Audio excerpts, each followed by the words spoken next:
Hi friends, అందరికీ hi. ఈరోజు science and technology సబ్జెక్ట్లో భాగంగా భారతదేశ అంతరిక్ష కార్యక్రమంలో మైలురాళ్ళు గురించి చూద్దాం. అందులో మనం చూసినట్లయితే 2004 శ్రీహరికోట నుండి GSLV F-01 రాకెట్ ద్వారా ఎడ్యుసాట్ ఉపగ్రహాన్ని భూస్థిర కక్షలోకి ప్రవేశపెట్టడం జరిగినది. ఇది GSLVకి సంబంధించి మొదటి ప్రయోజనాత్మక ఉపగ్రహం. నెక్స్ట్ మనం తర్వాత చూసినట్లయితే 2005 PSLV C6 ద్వారా శ్రీహరికోట నుండి కార్టోసాట్ 1 హామ్శాట్లను ప్రయోగించడం జరిగినది. నెక్స్ట్ ఇది ప్రపంచవ్యాప్తంగా హ్యూమర్ రేడియో నిర్వాహకుల కొరకు రూపొందించబడిన ఉపగ్రహం ఈ యొక్క హ్యామ్శాట్. నెక్స్ట్ ఆ తర్వాత మనం చూసినట్లయితే 2002 DTH సేవల కొరకు రూపొందించబడిన ఇన్సాట్ 4A. ఇది ఏరియన్ 5G రాకెట్ ద్వారా విజయవంతంగా పంపడం జరిగినది. నెక్స్ట్ 2006 తమిళనాడులోని మహేంద్రగిరిలో లిక్విడ్ ప్రొపల్షన్ సిస్టమ్ సెంటర్లో తొలిసారిగా క్రయోజెనిక్ ఇంజిన్ను విజయవంతంగా ప్రయోగించడం జరిగినది. నెక్స్ట్ 2007 కార్టోసాట్ 2తో పాటుగా స్పేస్ రికవరీ ఎక్స్పెరిమెంట్ విజయవంతం కావడం జరిగినది. నెక్స్ట్ 2012 స్పాట్ 6 ఫ్రాన్స్, ప్రాయిటరస్ జపాన్ ఉపగ్రహాలను పంపడం జరిగినది. ఇది ఇస్రో 100వ ప్రయోగం.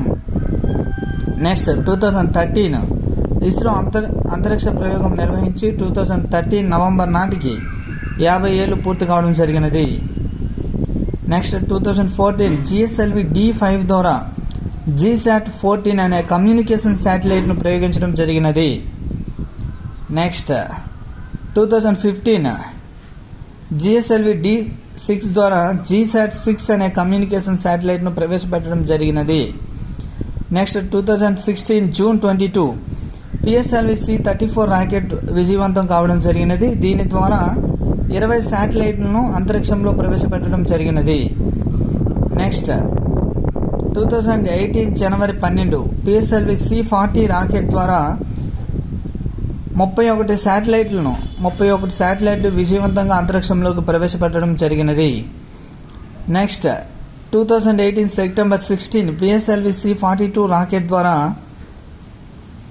విజయవంతంగా 2 బ్రిటన్ దేశ ఉపగ్రహాలను పంపించడం జరిగినది. నెక్స్ట్ 2018 నవంబర్ 29 PSLV C-43 ద్వారా 31 ఉపగ్రహాలను సన్ సింక్రోనస్ ఆర్బిట్లోకి పంపించడం జరిగినది. చూడండి, 2018 నవంబర్ 29 PSLV C-43 ప్రయోగం ద్వారా 31 ఉపగ్రహాలను సన్ సింక్రోనస్ ఆర్బిట్లోకి పంపించడం జరిగినది. నెక్స్ట్ 2019 జూలై 22 చంద్రయాన్ 2 ప్రయోగం విఫలం కావడం జరిగినది. Next 2020 December 17 PSLV C-50 rocket ద్వారా CMS-01 శాటిలైట్ ప్రయోగించడం జరిగినది. నెక్స్ట్ 2021 ఫిబ్రవరి 28 PSLV C-51 రాకెట్ ద్వారా అమెజానియా 1 ప్రయోగించడం జరిగినది. నెక్స్ట్ 2023 జూలై 14 చంద్రయాన్ 3 ప్రయోగించడం జరిగినది. నెక్స్ట్ 2023 జూలై 30 PSLV C-56 ప్రయోగం విజయవంతం కావడం జరిగినది. నెక్స్ట్ 2023 సెప్టెంబర్ 2 PSLV C-57 ప్రయోగం విజయవంతం కావడం జరిగింది. నెక్స్ట్ తర్వాత మనం చూసినట్లయితే 2024 జనవరి 1 PSLV C-58 ప్రయోగం విజయవంతం కావడం జరిగినది. ఇవి ఫ్రెండ్స్ మనం 2004 నుండి 2024 వరకు మనం చూసినట్లయితే గత 20 సంవత్సరాలలో భారతదేశ అంతరిక్ష కార్యక్రమంలో ముఖ్యమైన మైలురాలుగా చెప్పవచ్చు.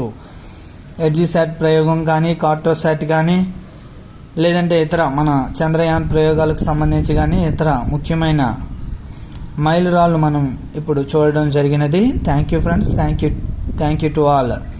చూడండి, 2017 ఫిబ్రవరి 15 PSLV C-37 రాకెట్ ద్వారా విజయవంతంగా 104 శాటిలైట్లను అంతరిక్షంలోకి ప్రవేశపెట్టడం జరిగినది. ఇది మనకు చాలా ఇంపార్టెంట్. చూడండి, పిఎస్ఎల్వి 2017లో పిఎస్ఎల్వి C-37 రాకెట్ ద్వారా విజయవంతంగా 104 శాటిలైట్లను అంతరిక్షంలోకి ప్రవేశపెట్టడం జరిగింది. చాలా ఇంపార్టెంట్, గుర్తుపెట్టుకోండి. Thank you friends, thank you to all, thank you very much. మన యొక్క ఛానల్ మొదటిసారిగా చూస్తున్న వాళ్ళు ఎవరైనా ఉంటే సుధాకర్ విజన్ అడ్డా ఛానల్ సబ్స్క్రైబ్ చేయండి. ఏదైనా డౌట్ ఉంటే కామెంట్ సెక్షన్లో కామెంట్ చేయండి. Thank you to all.